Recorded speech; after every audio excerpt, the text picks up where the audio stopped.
ஓம் சாய்ராம், ஜெய் சாய்ராம். என் அன்பு குழந்தையே, இந்த நொடி உன் மனதில் என்ன நினைத்து கொண்டிருக்கின்றாய்? ஒரு முக்கியமான விஷயத்தை பற்றி நீ நினைத்து கொண்டிருக்கின்றாயா? அதை பற்றிய கவலை உன்னை ஆட்கொண்டு இருக்கின்றதா? கவலையே படாதே, அதை நான் நிறைவேற்றி வைக்கின்றேன். உனக்கு எது தேவையோ அதை நானே நிறைவேற்றி வைக்கின்றேன். உன் மனநிலையை நீ மாற்றிக்கொள். உன் வீட்டில் நான் இருக்கிறேன் என்பதை நீ நம்பு. உன்னுடன் நான் இருக்கின்றேன் என்பதை நீ திடமாக நம்பு.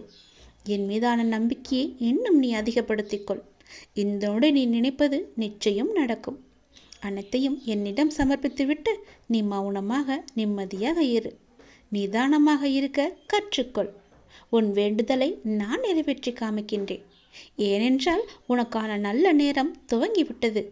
இனி உன் வாழ்வில் சந்தோஷம் மட்டுமே இருக்கப் போகின்றது. உன்னுடைய வாழ்க்கையானது ஒளிமயமாக மாறப்போகின்றது. நீ என்னிடம் கேட்டது கிடைக்கும் நேரம் இது. நீ என்னை பற்றி நினைத்து கொண்டிருக்கும் வேளையில் நீ நினைத்ததை நான் நிறைவேற்றி தரப்போகிறேன். இந்த அப்பா உனக்கு ஆசி வழங்கப் போகிறேன்.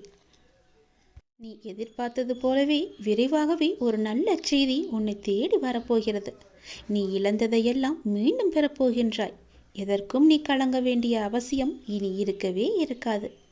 என் உதவி வேண்டி நீ எப்போது என்னை நாடி வந்தாயோ அடுத்த நிமிடமே உனக்கு என் உதவியை நான் செய்ய ஆரம்பித்து விட்டேன். நம்முடைய கர்மாவை நாம் தான் உருவாக்குகிறோம். அதை நீ முதலில் புரிந்து கொள். அதாவது நம்முடைய எண்ணங்களால், நாம் பேசுகின்ற சொற்களால், நாம் செய்கின்ற செயல்களால். அதனால் எப்போதுமே நிதானத்தை மட்டும் நீ கடைபிடித்து வா. பேசும்போது நிதானமாக பேசு. பேசும்போது ஒரு முறைக்கு பல முறை யோசித்த பிறகு பேசு. நீ செய்கின்ற செயல்கள் இது சரியா தவறா நல்லதா கெட்டதா என ஆராய்ந்து பார்.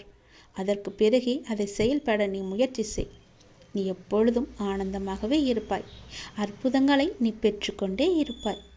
நீ என்று மனம் நொந்து கண்ணீர் விட ஆரம்பித்தாயோ அந்த நொடியே உனக்காக நான் உனக்குள்ளே இறங்கிவிட்டேன். இனி கவலையே இல்லை. என் குழந்தை தைரியமாக இருக்க வேண்டும். உனக்காக உன்னுடைய அப்பா நான் இருக்கும்போது இனி உன் கண்களிலிருந்து கண்ணீர் வரக்கூடாது. நான் உனக்கு செய்ய போகும் நல்லதுகளை ஒன்றின் பின் ஒன்றாக வரும் நல்ல செய்திகளை கேட்டு நல்லதுகளை நினைத்து உன் கண்ணிலிருந்து ஆனந்த கண்ணீர் மட்டுமே வர வேண்டும்.